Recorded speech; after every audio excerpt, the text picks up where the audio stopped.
پروردگار جو واسطہ ہے اللہ تعالی السلام علیکم مرحومین کے مجالس میں مرحومین کو کہ گناہ صغیرہ اور کبیرہ کو معاف فرما آمین دوبارہ ایمان میں فرما پروردگار جو واسطہ ہے کہ اہل بیت علیہ السلام کا واسطہ کہ ایران کو فتح نصیب فرما آمین ایران کو اس طرح نابود فرما آمین دشمنان اسلام کو اس طرح نابود فرما آمین گناہ کبیرہ اور صغیرہ کو معاف فرما آمین ہمارے مرحومین کے بھی گناہ صغیرہ اور کبیرہ کو معاف فرما آمین جوائز ایمان جنان آمین سب سے اچھی دعا اور سب سے آخری دعا یہ ہے کہ دنیا جو مجور کا بھر چکے امام کے روح میں تاجیر فرما آمین عوان و انصار میں شمار فرما آمین التماس ایک متصور حمد اور 3 متصور اخلاص کی تلاوت فرما کر مرحوم یعقوب مرزا ابن علی نقی خانم بی بی بنت علی نقی اور تیسرا نام ہے عباس بی بی بنت علی نقی اور چوتھا نام ہے جہانا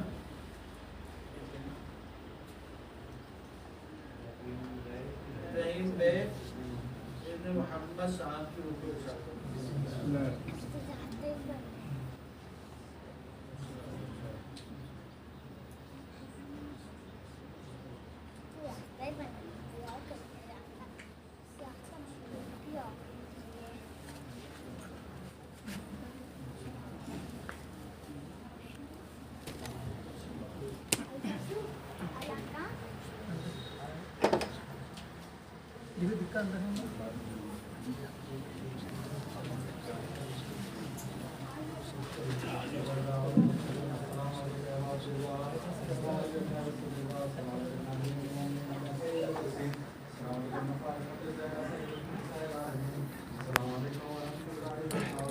السلام علیکم